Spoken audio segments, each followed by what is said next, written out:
Focus on Liberia Television Live. Joining me wherever you may be. Good morning, good afternoon, good evening. This is Focus on Liberia TV. We're coming to you live and direct from Monrovia, Liberia, specifically at the House of Representatives or the Liberian Parliament. This morning we're going to be having with us Mr. Kofi Bediako. Kofi Bediako is a Ghanaian studying in Australia from the University of Melbourne. He's a PhD candidate. He's come to Liberia to conduct a research work on a topic titled Localizing Truth and Reconciliation Commission in Africa using the Liberian and Ghanaian experiences.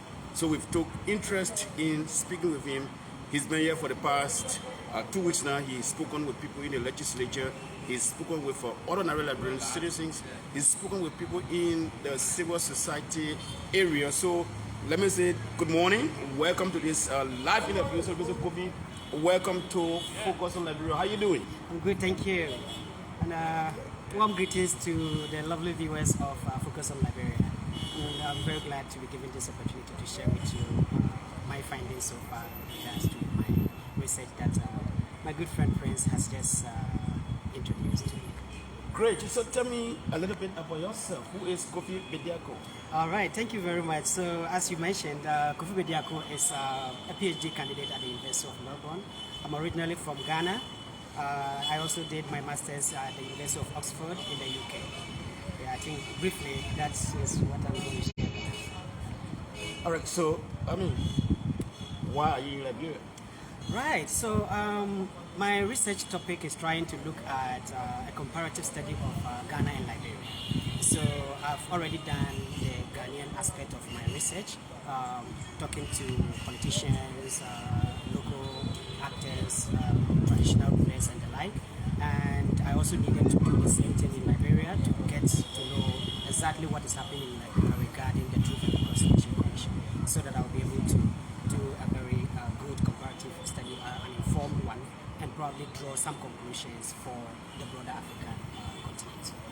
Okay, so if I may get everything right, the topic that you are writing on is localizing the Truth and Reconciliation Commission in Africa. So beginning with the first question, why did you choose to use the Liberian experience in your study, in your research? Yes. Why?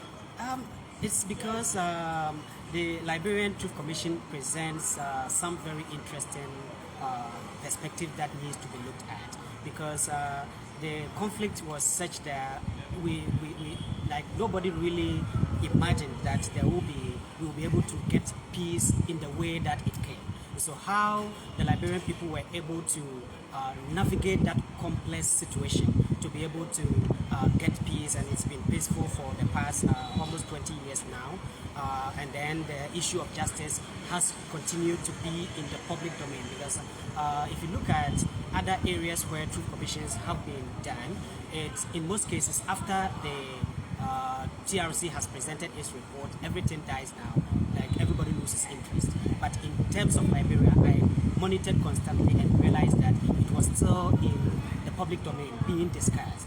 So I thought that it would be interesting to look deeply into it, how the views and perspective of the local people was factored into the process, and how other African countries could learn from it. Because it is this continuous engagement with the TRC that will enable the society to be able to really absorb whatever the TRC presented in the form of findings, in the form of recommendations. And such good public engagement helps the society to be able to rebuild itself better.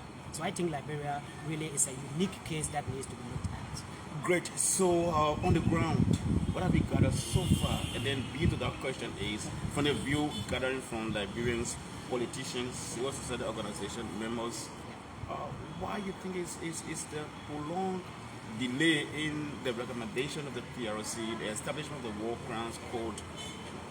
What are your views? What are you reading? So far, I've gathered that there are three main perspectives concerning the TRC. So the first perspective is those who strongly believe that the War Crimes Court needs to be established. These people come from the perspective that without holding people who are suspected to be responsible for what happened accountable, there wouldn't be peace, because some people would harbor some ill feelings and might want to revenge some time to come. And so for them, there really needs to be a setting of an example, so that anyone who might want to do something similar would really think twice. And then there are those who also believe that why not let bygone be bygone? The sleeping dollar. Yes, exactly. So from that perspective, well, you've had peace for almost 20 years now. And so the idea that there is the possibility of Liberia going back to war because some people have not been held accountable is neither here nor there. So to them, it's just important that the country focuses on current development challenges. And if you are able to do things right, you are able to give the public the basic things that they will be able to pick up their lives again, they will forget whatever happened. And then there are those who take the middle ground. For these people, well, there is the need for some form of accountability, but it shouldn't be a hard line one where there is a strong stance that I know this person was part of those who orchestrated the war and the like, so I want to see that person in jail, or I want to see that person prosecuted before I feel like there's injustice. So to such people, there is the need for revisiting the Truth and Reconciliation Commission's recommendations. There is a need to look at whether the recommendations still apply, because it's been long. So there must be some form of review to be able to make it align with current needs and current concerns. So I think these are the three perspectives that I've picked concerning the TRC. Great. I mean, that's wonderful, and I'm sure Liberian watching you around the globe, and other cities. I mean, other people watching you around the globe might have that insight. But let me ask you this question. So, do you think, in your opinion, from what you gather, do you think Liberians, especially politicians, are serious about the implementation and the establishment of the war crimes, or they want to just shoot themselves in position, and then the victims see them giving their resources and use to pay them? What do you think? I think there is perhaps from the three stands that I just elaborated earlier, I think that same three perspectives kind of reflects among the political class as well. There are those within the political class that think that really indeed that there should be accountability, and then there are those who think no, nothing should happen. But I think when you look at it deeply, it all stems from how the peace came about.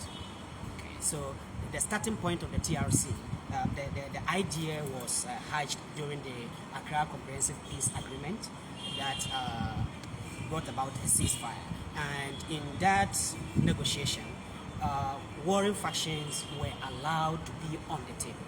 And because of that, they were able to negotiate certain privileges for themselves. And that was also very necessary, because at that time there was a critical question. Certain interest. Yes. Was discussed. Yeah, but I think there was a critical question that was asked. Not that it needed to be asked, but I think it was actually asked, and that was, what was the most important thing to the Liberian people at that moment? Was it silencing of the guns, or was it imprisoning people we think they are guilty? And at that moment, I think the most important thing that everybody seemed to have agreed to was that the guns must be silenced. And if we want to silence the guns, then how do we tell those with the guns? Was that a good negotiation point? Was that a good agreement? Well, it's not the ideal, but looking at the circumstances at that time, I think it was the best possible alternative you could get. I mean, there is that saying that this governance practice of democracy, it's a very bad form of governance. However, until we find a better option, it is the best we have. And so the way that negotiation went, I think ideally, people probably wouldn't have liked it that way. But the most important thing that many people, and this is from what I've picked from the ground, that the negotiators saw was that it was the priority of the Liberian people was let there be peace, and then we can think about issues of justice. And you think it's still possible to think about the issue of justice? Yes, I mean, it's always said that the wheels of justice grind slowly, but it surely gets to this destination. And so it's possible that some people might not be held accountable, some might die, some, like there are a lot of things could happen along the way. But so long as the TRC has been able to make some recommendations and it has become a document, a record that is there, it will continuously, forever be a reference point. So that anytime that probably in the future, somebody who is very, very much in tune with issues of justice and want there to be, want to make sure that justice is done, can pick that document and revisit it anytime. So in transitional justice, we call that serialization. So you look at what is most important at each step. So the step during the peace negotiation, at that point, the most important thing that the negotiators focused on was let there be peace. So there needed to be some concession, some compromises with those who had the power, because you can't tell somebody to put the gun down and then you tell that same person that you put it down and I'm going to send you to jail. And nobody in his right senses will because do if that. he or she feels the gun is his of protection. Exactly. Great. Yeah. So that takes me to my next question to you. So the victims of the Liberian Civil War are living with pain and frustration. Yeah. Why should they push or demand the court or the establishment of the court? And what can they demand that should be done to perpetrators? Why? Yeah. For me, I think there really need to be a very Speaking of the victims. Yeah. killings. Okay. Yeah. Well, I've spoken with a number of victims. Yes, I've visited some of the memorial sites and all that. And the three perspectives that I've enumerated earlier, it also reflects among them as well. It's not all of them who are just bent on demanding like prosecution and the like. There are those who say that yes, without prosecution, they would never be happy. And then there are those who are like, well, let's consider what we need to do now. In fact, a number of people do look at issues of economic development, issues of their children's education, their health, and the like as very important. So this goes into the heart of what we call restorative justice. So there are these two competing perspectives about justice, restorative and then prosecutorial or yes, retributive justice, yes. So there are some of the victims that I spoke to were more inclined towards restorative justice. That if they are able to get certain things that will help them pick up their lives again, yeah, they will be happy. And there were those that I spoke to who also said, without seeing some people in jail, there is no way they are going to forget their pain. So yeah, and I think it's not Liberia is not different in this perspective. It's the same as what I've picked from the Ghanaian case as well. Great. So you've been here for two good weeks and you've been in Liberia. I'm sure you enjoy some time in Liberia, the Liberians meal and all those kinds of things. Yeah. But let me ask you this question. So what do Liberians or Liberia as a country stand to benefit from your work, from your research work, and I'm sure you're going to be writing your thesis, you're going to be writing even book according to you. What do the country stand Again. Well, stand to gain? thank you very much. This is just a student project, and so I cannot make any grand promises. But the only thing I can say is that currently there is the need for international support for Liberia in terms of its reconstruction effort and even the issues of justice. All these things need international support. And usually after a TRC, as I mentioned earlier, there is usually lack of interest in what the TRC did. So it is the work of researchers like myself that keeps it alive, especially within the international domain.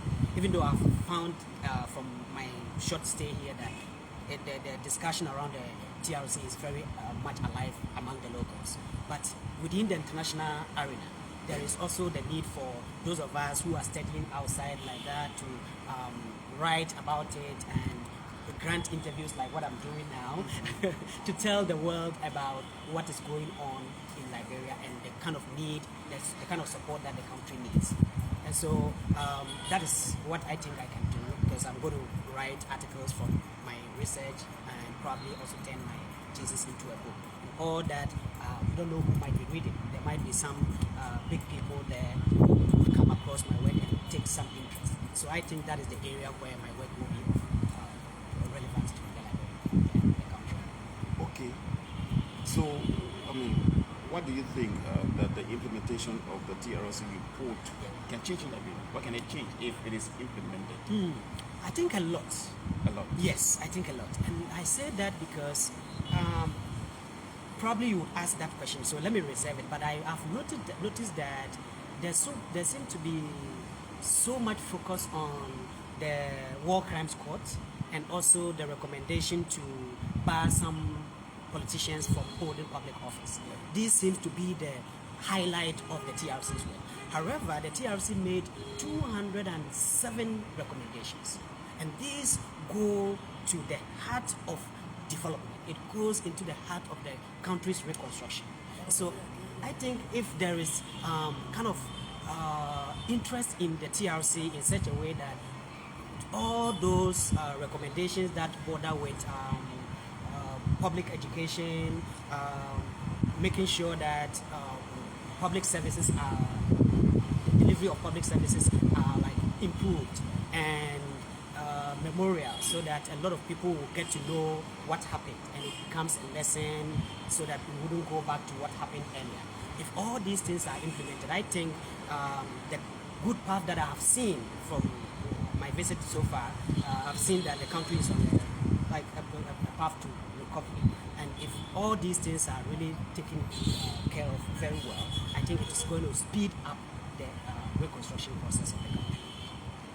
All right. So, what impact can the implementation of the TRC report have on post-war Liberia? On post-war Liberia? Yeah. Okay. Or any other post-war country? Yes.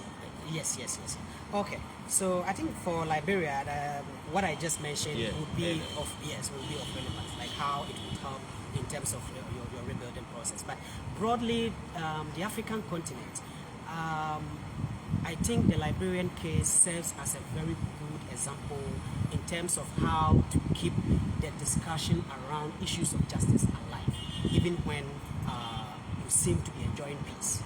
Because issues of justice are so critical, because issues of impunity and the like usually feed into the reconstruction process when you are trying to rebuild and there is the feeling that there is impunity in the like.